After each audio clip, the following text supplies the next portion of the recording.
The next day, he was walking around the gym with a gun.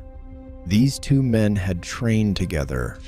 Then one of them showed up to the gym with a gun. This is how it started. Khamzat Chimaev was born in the Chechen Republic in 1994, a region scarred by war and displacement. His family escaped the chaos of the Second Chechen War, first to Dagestan, then on to Sweden when Khamzat was 9. In Malmö, he found wrestling. By 2014, he was a Swedish national junior champion, and by 2017, he had already claimed a senior bronze. Under the guidance of Russian Sambo champion Rashid Galyamov, Chimaev's style sharpened, relentless, bruising, and built for domination. His rise in MMA was just as brutal. 5 straight finishes on the Scandinavian circuit brought him to the UFC in 2020. He made his debut on just 10 days' notice, finishing John William Magnus in the first round. Weeks later, he needed only 17 seconds to knock out Gerald Meerschaert, a moment that sent shockwaves through the welterweight and middleweight divisions. Chimaev's reputation grew with each fight, submitting former champion Robert Whittaker, outworking Kamaru Usman, and knocking out Dricus du Plessis. In October 2024, at UFC 319, Chimaev claimed the welterweight title against Leon Edwards. His hand was raised as the first UFC champion to represent the United Arab Emirates. By 2025, he was undefeated, a champion across continents, and he carried the aura of a man who had never tasted defeat. Every finish, every belt, every stare down made it clear he was not just another contender. He was a force that demanded respect, no matter where he fought or what flag he wore. Sean Strickland grew up in Lakewood, California, bouncing between homes as his family moved from base to base. By age 12, wrestling was his only anchor. He fought his way to a state championship in high school, then racked up a 29-2 record at Fresno Pacific University, before shifting to mixed martial arts in 2014. Strickland's style, high-volume boxing, and relentless forward pressure mirrored the chaos of his personal life. There were no soft edges. He crashed his motorcycle in May 2024, shattering his right clavicle and spending months in rehab, but even that could not keep him silent. Just 6 months after surgery, he walked back into the cage at UFC 304 and knocked out Darren Till in the first round. Strickland's biggest moment came at UFC 295 in September 2023, when he stunned the world by knocking out Israel Adesanya as a 10-1 underdog. That win was not luck, and it was not pretty. It was pure defiance. In interviews, he called himself the most dangerous guy in the division, and few doubted it. Strickland's persona, equal parts brash, unpredictable, and unapologetic, turned him into a magnet for controversy. He picked fights on social media, defended gun rights in every interview, and tore down anyone who crossed him. Strickland did not just want to win, he wanted to humiliate, to prove that no one, champion or contender, could ever make him back down. Inside Stream Couture, the mood changed with every round. Coaches noticed it first. Sparring sessions between Chimaev and Strickland were no longer routine drills. By late March 2022, a simple body shot drill spiraled into a tense exchange. Chimaev's low guard left him open. Strickland jabbed, then called out, "You're not protecting yourself, Khamzat."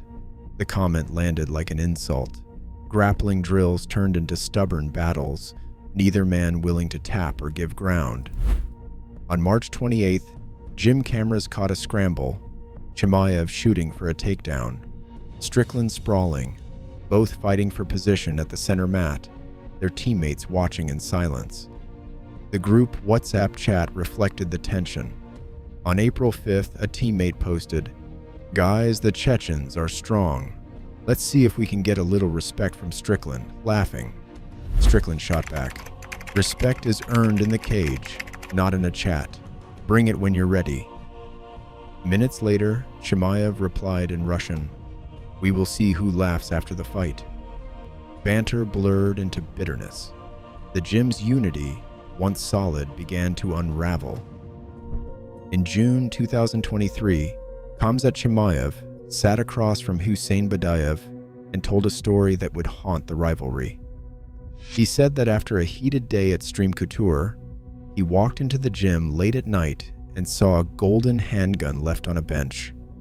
According to Chimaev, Sean Strickland entered moments later, picked up the weapon, and made a gesture he described as threatening, smiling, pointing the barrel at the ceiling, then walking away without a word.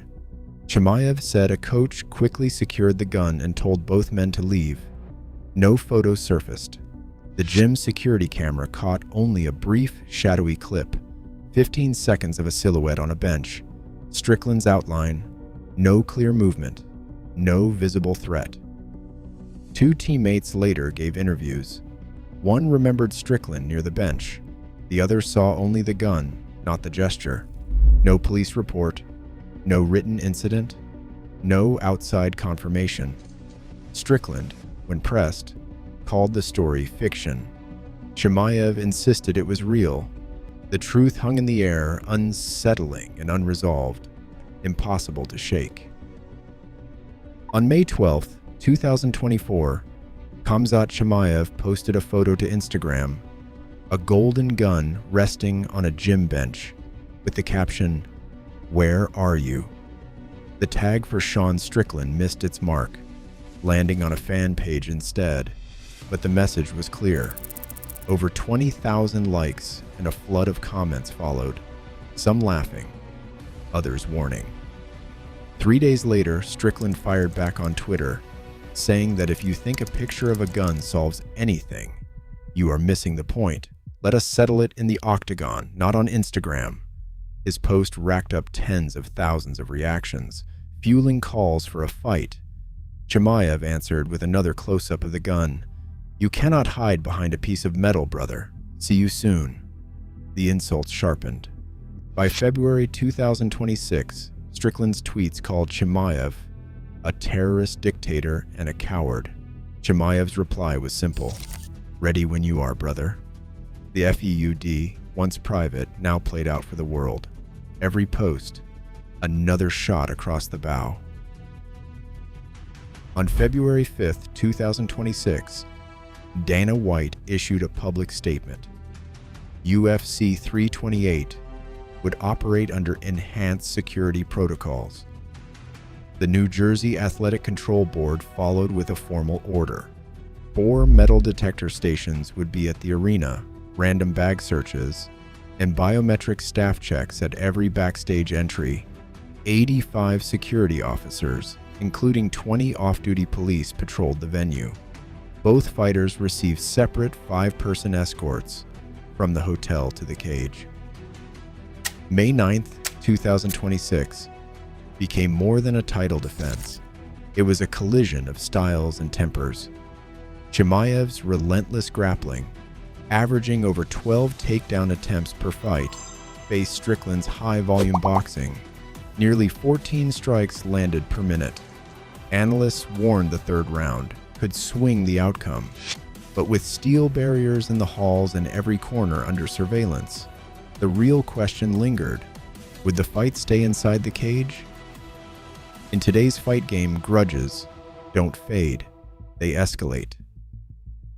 When real hatred enters the cage, the line between sport and war blurs. The danger isn't hype, it's that here nothing is staged.